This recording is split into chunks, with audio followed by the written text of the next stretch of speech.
Good evening, students. I am your SS teacher, Sushma ma'am. Students, आज आपका SST PT2 exam है शाम 8 बजे. उम्मीद है आपने SST की अच्छी सी तैयारी की होगी. स्टूडेंट्स, अब मैं थोड़ा सा एक्सप्लेनेशन करवा रही हूँ चैप्टर फर्स्ट और चैप्टर सेकंड के क्वेश्चन आंसर का. चैप्टर फर्स्ट का question first, match the following, जिसमें आपने वन साइड के स्टेटमेंट्स का अदर साइड के स्टेटमेंट से मैच करना है. जो आप लेसन में अच्छी तरह से समझ चुके हैं तो इन सब बातों का आपको पता होगा.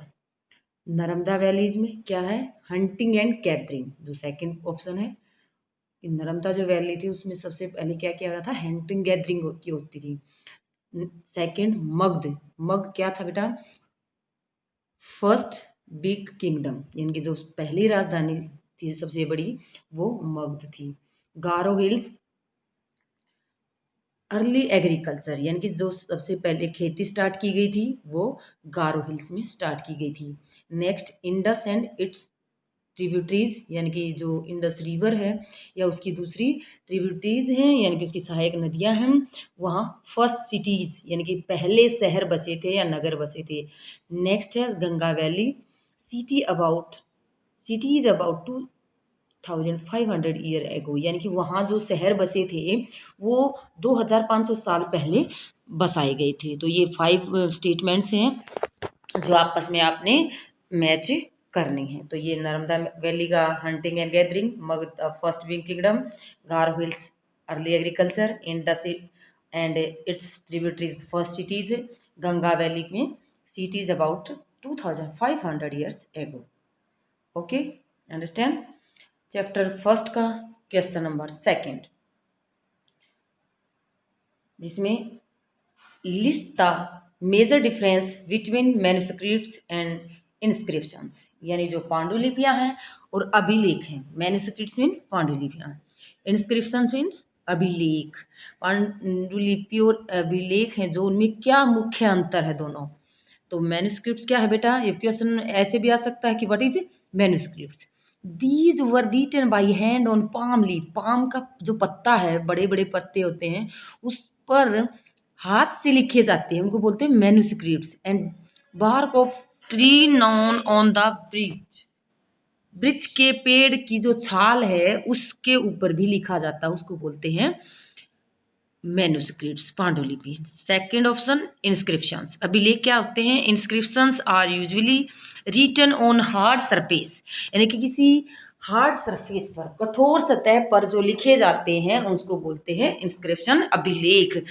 सच एज स्टोन और मेटल, जैसे आपने सिक्का देखा है, 1 रुपी सिक्का या 5 रुपी सिक्का या 10 रुपी सिक्का, उसके ऊपर जो 10, 5, 1 लिखा होता है उसको इंस्क्रिप्शन बोल सकते हैं. ऐसे ही जो आप कई टेम्पल वगैरह में जाते हैं, उसके ऊपर दीवारों पर, पत्थरों पर कई प्रकार की पिक्चर्स होती हैं, उस पर लिखा होता है, तो उसको बोलते हैं inscriptions. Do you understand students? Next, third question, return to Rasheeda question, can you think of some answer to its. जो रसीदा हमने लेसन के अंदर रीड किया था रसीदा के बारे में, वो जो उसने क्वेश्चन किया था उसके बारे में आप क्या उत्तर दे सकते हैं? Yes, I can think. यहाँ हम ये सोच सकते हैं कि about some answers to Rasheeda question, कई आंसर हो सकते हैं जो रसीदा ने क्वेश्चन पुट किया है. We can know about our past by studying history, यानी कि हम आवर पास्ट के बारे में जो अगर अध्ययन करना चाहेंगे, हमारी हिस्ट्री के अध्ययन के बाद ही हमें अपने आवर पास्ट के बारे में जानकारी, यानी हमारा जो ओल्ड हिस्ट्री है, पुराना इतिहास है, उसको हम स्टडी करके ही आवर पास्ट की इंफॉर्मेशन ले सकते हैं. नेक्स्ट क्वेश्चन क्या है बेटा? Make a list of all the object that archaeologist may find, यानी कि वो कौन कौन से ऑब्जेक्ट्स हैं जो आर्कियोलॉजिस्ट होते हैं, पुरातात्विक, जो हमारे पुरानी वस्तुओं के बारे में इंफॉर्मेशन इकट्ठी करते हैं, उन्होंने इकट्ठा किया है. Which of these could be made of the stone, वो उनमें से कौन कौन से स्टोन से बने हुए हैं. वो ऑब्जेक्ट क्या है बेटा? Found by archaeologist are tools, यानी कि जो औजार होते थे ओल्ड टाइम में, आवर पास्ट में.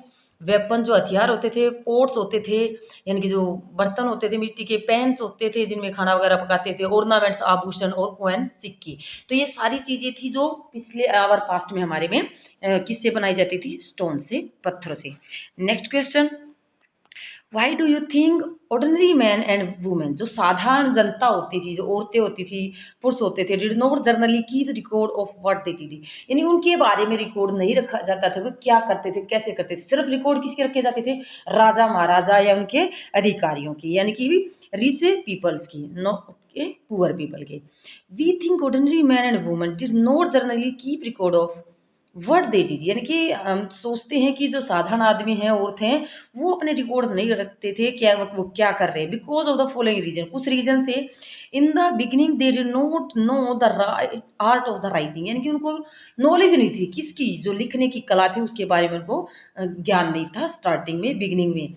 And they were not interested in such work, यानी कि इन सब कामों में वो इंटरेस्ट नहीं रखते, वो सिर्फ अपने एग्रीकल्चर से रिलेटेड कामों में इंटरेस्ट रखते थे या अपने एनिमल्स में इंटरेस्ट रखते थे। तो वो अपने वर्क से रिलेटेड बातों का ध्यान रखते थे। ये रिकॉर्ड रखने का कार्य तो ये रिच और किंग जैसे व्यक्तियों का ही वर्क था। Next question, describe the least 2 ways in which you think the life of king would have been different from those of the farmer. यहाँ डिफरेंस बताना बेटा, जो किंग लाइफ है और जो फार्मर की लाइफ है, दोनों में। अभी जो क्वेश्चन हमने पुट किया था कि जो ऑर्डिनरी पीपल थे वो अपना रिकॉर्ड क्यों नहीं रखते थे, तो ये यहाँ पता उनकी जो लाइफ स्टैंडर्ड था वो अलग अलग होता था उस टाइम पे। तो किंग का लाइफ स्टैंडर्ड कैसा था, the Kings lived in palace, यानी कि जो प्लेस थे, महल थे, वहाँ महलों में राजा रहते थे। फार्मर लिव्ड इन हट्स और स्मॉल हाउसेज, जो किसान थे वो झोपड़ियों में और स्मॉल हाउसेज छोटे घरों में रहते थे। सेकंड जो किंग्स थे, kept record of their victory, जो राजा थे वो अपनी विक्ट्री, जीत का क्या रखते थे, रिकॉर्ड रखते थे अपना। जो अभी बताया था भाई, रिकॉर्ड जो आम आदमी है वो रिकॉर्ड नहीं रखते, बल्कि जो किंग होते हैं वो रिकॉर्ड रखते हैं। दे did not keep they record, अभी हमने वही क्वेश्चन रीड किया था कि वो जो फार्मर्स हैं वो अपने रिकॉर्ड नहीं रखते। इस प्रकार हमारा ये फर्स्ट क्वेश्चन कंप्लीट हुआ। अब हम चैप्टर सेकंड देखते हैं, एक्सप्लेन कर रहे हैं। Chapter second, from hunting and gathering to growing foods. बेटा या कुछ बच्चों के पास में भी जो ओल्ड बुक्स होंगी एनसीईआरटी की, आवर पास्ट की, उसमें हमारा जो सेकंड और थर्ड चैप्टर है वो अलग अलग है। लेकिन कुछ बच्चों के पास नई बुक्स हैं, उसके अंदर अमेंडमेंट किया गया, बदलाव किया गया है। जो ओल्ड बुक्स हैं उनको सेकंड और थर्ड चैप्टर को मिलाकर एक चैप्टर बनाया गया है, यानी कि दोनों चैप्टर को एक ही लेसन में मर्ज कर दिया गया है। तो ये आप प्रॉब्लम में मत मानना कि ये बुक हमारी में कुछ है और मैडम ने कुछ कराया है। तो इस जो मैंने वीडियो बनाई है ये आपके लिए ही बनाई है। ओके स्टूडेंट्स, अब हम चैप्टर सेकंड करते हैं आवर पास्ट का। तो इसमें हमें कंप्लीट द सेंटेंस, ये जैसे कि हमारे फिलअप होते हैं, फिल इन द ब्लैंक्स होते हैं, इसी तरह से सेंटेंस को हमने कंप्लीट करना है।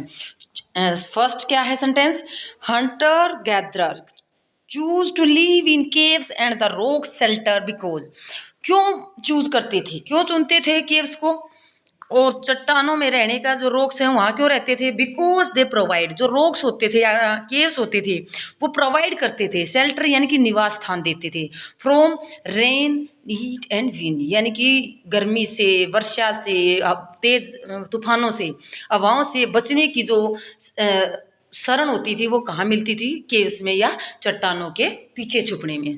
Second, grassland developed around dash year ago, जो ग्रास लैंड है या घास ताल है, वो घास के स्थान हैं, वो कब डेवलप हुए, वो 12,000 ईयर्स एगो, 12,000 साल पहले लगभग ग्रास ताल बने। उससे पहले जो घास के मैदान थे वो मे भी नहीं होंगे, उससे पहले जो हमारी अर्थ है उस पर और कुछ अलग रॉक्स, चट्टानें होंगी या अलग वेजिटेशन होंगी, फ्यूना एंड फ्लोरा अलग अलग होंगे। Next question, why do people who grow crop have to stay in the same place for a long time, लेकिन कुछ समय बाद, यानी कि जो हमारी आवर पास्ट के अंदर कि कब लोगों ने एक स्थान पर रहकर खेती करना शुरू किया था, ये हम इसके बारे में सीखेंगे। तो इसमें क्या दिया गया है कि they had to stay in the same place, एक ही जगह पर उन्होंने रहना शुरू किया फॉर ए लॉन्ग टाइम, एक लंबे समय के बाद, लुकिंग आफ्टर द प्लांट्स, अपने जो पेड़ पौधे उन्होंने ग्रो करना शुरू किया तो उनकी केयर के लिए, उनकी देखभाल के लिए, वाटरिंग, उनको पानी देने के लिए, वीडिंग, ड्राइविंग अवे एनिमल्स, यानी कि उनकी जो खरपतवार थी उसको हटाने के लिए, जो एक्स्ट्रा पेड़ों के ग्रो हो जाते हैं उन पेड़ों को हटाने के लिए। ड्राइविंग अवे एनिमल, पशुओं को से फसलों से बचाना, यानी कि जो फसल होती है उसको, जो जंगली जानवर होते थे उनसे बचाना। And bird till the grain Ripon, और पक्षियों से, जब वो पक जाती हैं तो पक्षी होते हैं जो फसल को ईट करते, खा जाते हैं, तो उन सब पक्षियों से और एनिमल से रक्षा करने के लिए, अपने पौधों की रक्षा करने के लिए, अपनी फसल की रक्षा करने के लिए वो एक स्थान पर उन्होंने रहना शुरू कर दिया था। ये रीजन था कि कैसे फार्मर एक स्थान पर रहना शुरू किया। Next question, why do archaeologist think that many people who lived in Mehrgarh were hunter to start with and the herdings become more important later, यानी कि किस प्रकार जो मेयरगढ़ है वहां पुरातात्विक के लोगों ने कैसे पता लगाया कि जो मेयरगढ़ के जो शिकार करने वाले लोग थे उन्होंने कैसे herding become more important later, बाद में पहले केवल शिकार करते थे और बाद में उन्होंने पशु पालना शुरू कर दिया, तो ऐसा क्यों था, क्यों इम्पोर्टेंट हुआ पशु पालना? तो इसके लिए बिकॉज आर्चोलॉजिस्ट हैव फाउंड बोन्स, क्योंकि जो आर्चोलॉजिस्ट थे, जो इतिहासकार थे, पुरातत्व थे, जो पुरानी चीजों के इंफॉर्मेशन रखते थे, इकट्ठा करते थे, तो उनको क्या मिले, found bone of many kinds of animal, अलग अलग प्रकार के पशुओं की हड्डियां मिली उनको, सच एज डियर, जैसे हिरण की हड्डियां, एंड पिग्स, सुअर की हड्डियां, इन लेटर लेवल। लेकिन बाद के टाइम में, जैसे स्टार्टिंग में सिर्फ उनको हड्डियां मिलती थी, किस किस की, डियर एंड पिग्स, बाद में they found bones of sheep, उनको भेड़ की भी, एंड गोट्स एंड बकरियों की भी हड्डियां मिली। इन स्टिल लेटर लेवल, यानी कि बाद के जो सतर पर, cattle bones are more common, यानी कि जो बाद के जो पशुओं की बोन्स थी, हड्डियां थी, वो कॉमन थी, मिलती जुलती थी। तो इस प्रकार उन्हें लगा कि पहले वो शिकार करते थे सिर्फ जो वाइल्ड एनिमल थे, जंगली जानवर थे उनके, और बाद में उन्होंने अब भेड़ बकरियों को पालना शुरू कर दिया था। इस प्रकार उनको बाद में भेड़ और बकरियों की हड्डियां मिली। Next, why did the hunter gatherer travel from place to place?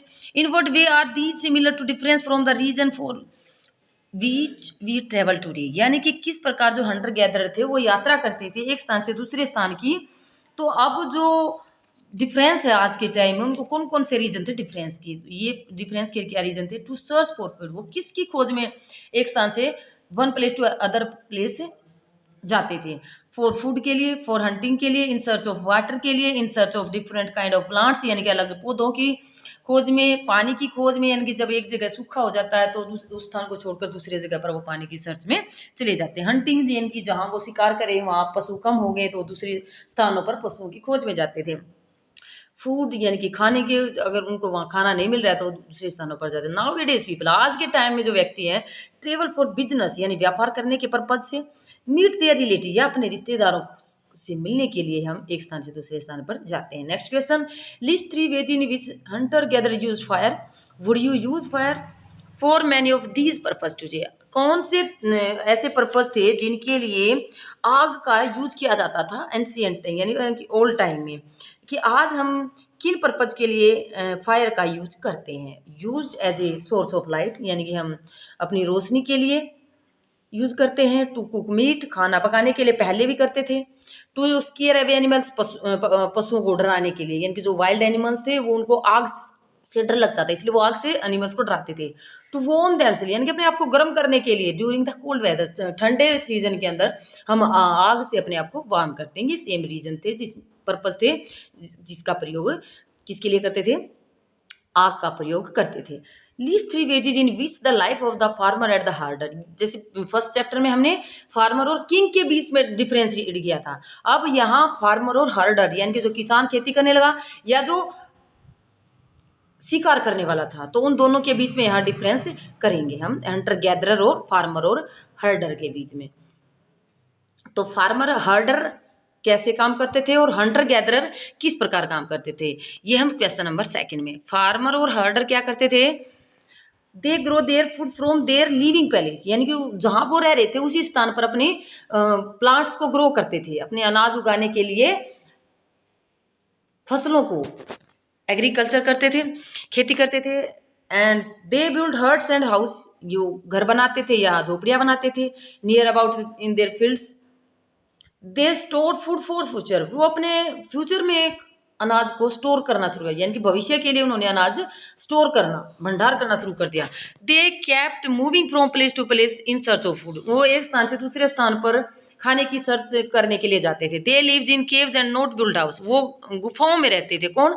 Hunter gatherer, वो अपने घर नहीं बनाते थे। दे did not store food for future, और ना ही वो फ्यूचर के लिए खाने को स्टोर करते थे। ये डिफरेंस थे फार्मर हर्डर में, हंटर और गैदरर में। स्टूडेंट्स, उम्मीद है आपको क्वेश्चन आंसर अच्छी तरह से समझ में आए होंगे और अच्छी तरह से याद किए होंगे। ओके स्टूडेंट्स, तो आज आपने अपनी अच्छी तैयारी करनी है। इवनिंग 8 बजे आपका टेस्ट है, तो आप अच्छी तरह से तैयार रहना। Okay students, thank you.